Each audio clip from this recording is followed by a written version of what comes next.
जब भी माशाल्लाह लगाए आइन भी हमने थोड़ा माशाल्लाह से हमने लगाया। इस मुल्क में मुख्तलिफ हुकूमतों का खात्मा भी हम लोगों ने किया। यहां पर नौजवानों को अगवा भी हम लोगों ने कराया। यहां पे बलोच और पश्तून और हजारों को उनका कत्ल आम भी हम ही ने कराया, जो फरिश्ते हमसे नाराज हैं। और ये वो फरिश्ते हैं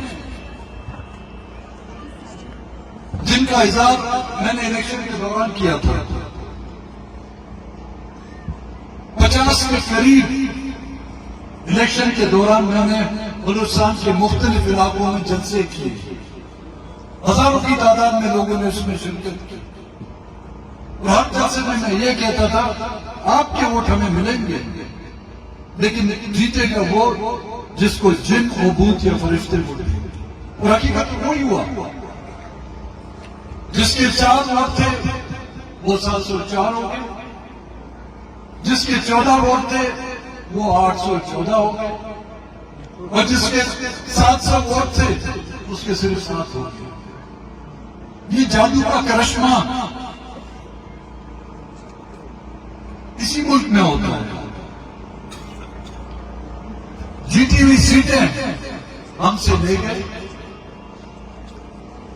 मैंने पहले भी कहा था इलेक्शन में जब कागजात नामजदगी दाखिल किए जा रहे थे तो मैंने कहा था कि 2018 का इलेक्शन फैजाबाद का इलेक्शन और 2024 का इलेक्शन फैसलाबाद का इलेक्शन। बात बहुत से लोग आप लोग नहीं समझेंगे। मुझसे पहले भी मुकर्रर में आए थे। अभी तक हम बात वॉइस शब्द में कर रहे हैं, शफ्तालू नहीं कर रहे।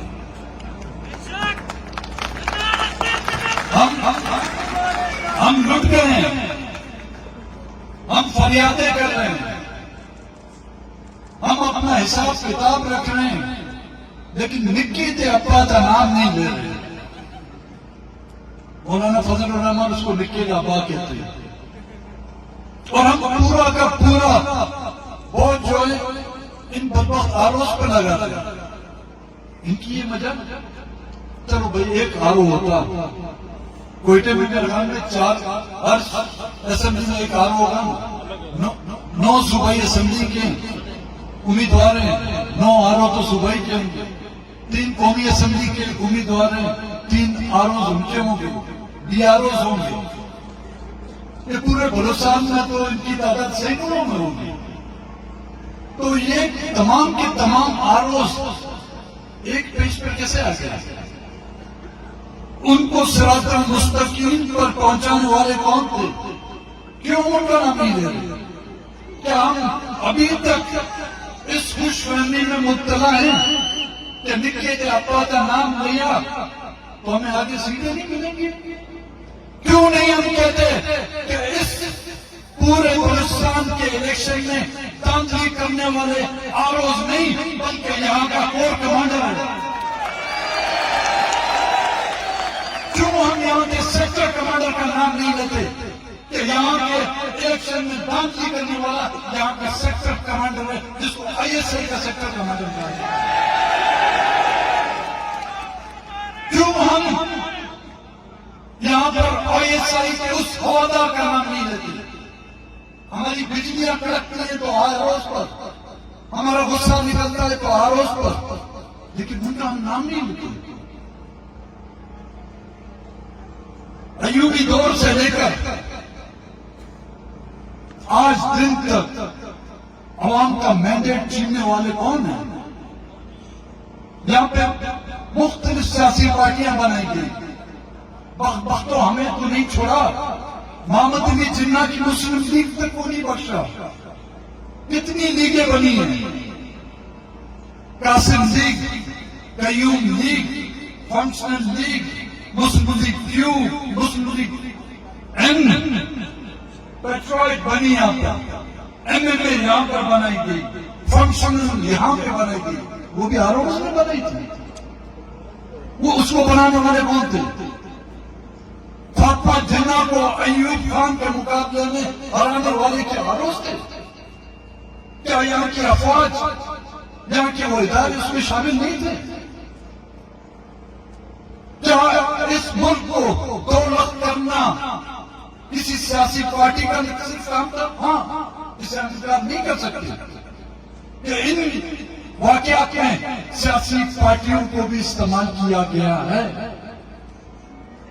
जब पाकिस्तान दौलत हुआ, मुजीबुर रहमान की 180 सीटों के मुकाबले में पीपल्स पार्टी की 80 सीटों को जो है अक्सरियत दी गई। अवामी लीग की 180 जीती हुई सीटों को उसकी अक्सरियत को न मानते हुए उधर तुम और इधर हम का नारा यहां की पॉलिटिकल पार्टियों ने लगाया था। 1977 में जो एक इलेक्शन हुआ था, जिसको भी एक दांतली का एक इलेक्शन कहा जाता है, उस 1977 के इलेक्शन में मुल्क का हुक्मरान और उस सबका इलेक्शन कराने वाला कौन था? जुल्फिकार अली भुट्टो था। यहाँ पे बुजुर्ग लोग बैठे हुए हैं, उन्होंने जाके वोट भी दिया होगा। उस वक्त भुट्टो जिंदा था वो इलेक्शन में। 2024 में तो हम भुट्टो को जिंदा कर रहे हैं फिर से।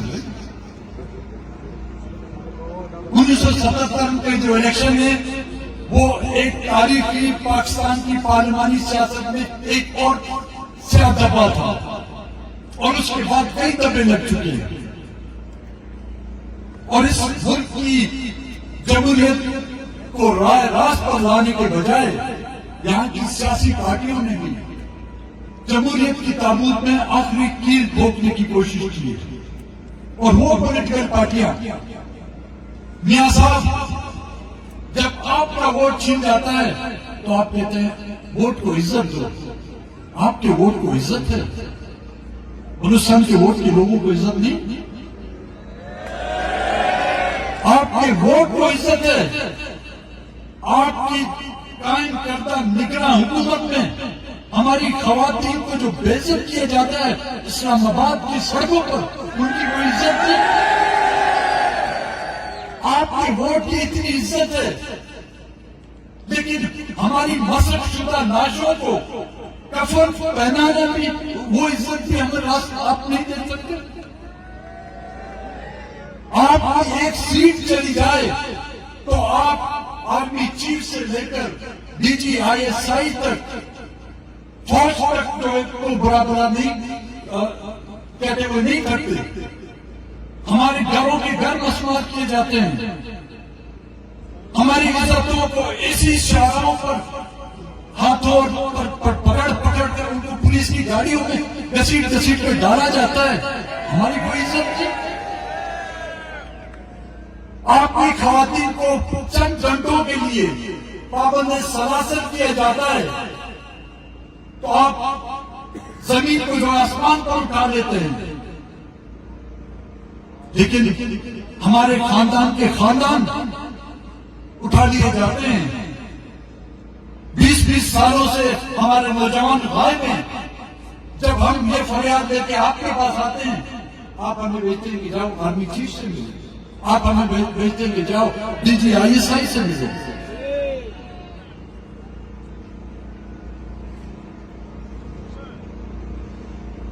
मेरी सिर्फ यहां पे गुजारिश होंगी, मैं नहीं समझता कि इसमें आरोप शामिल है।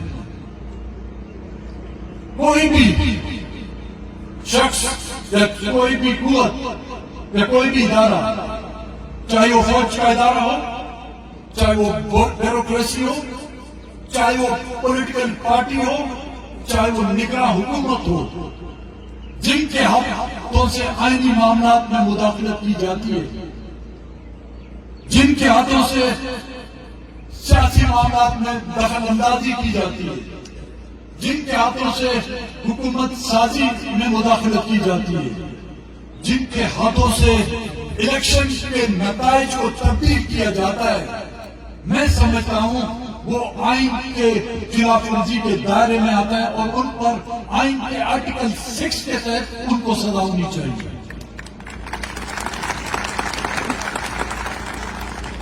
अगर आज जो कैमरे भी लगे हुए हैं, अगर उनमें माइक भी है, आर्मी चीफ को मुखातिब होकर मैं कहता हूं, मैं आरोप को मुखातिब होकर नहीं कहूंगा, मैं कठपुतली वजीर आला या कठपुतली अन्नू को जो है वजीर आजम को मुखातिब होकर नहीं कहूंगा।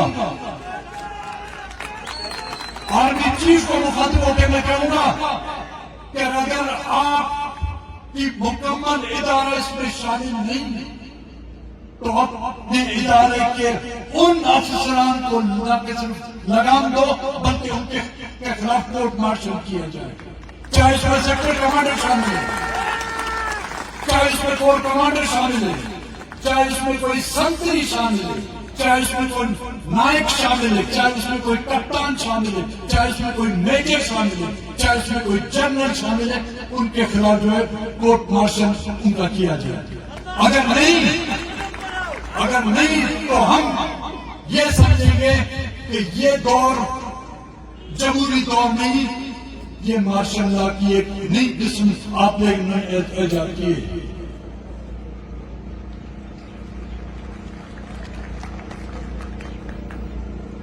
मुझसे पहले चंद दोस्तों ने जिक्र किया कि कमिश्नर रावलपिंडी ने एक बयान दिया कि जबरदस्ती जो से नताइज बनवाए गए और वोट डलवाए गए। चलो भाई, किसी ने तो इस मुल्क में करोड़ों की आबादी में हजारों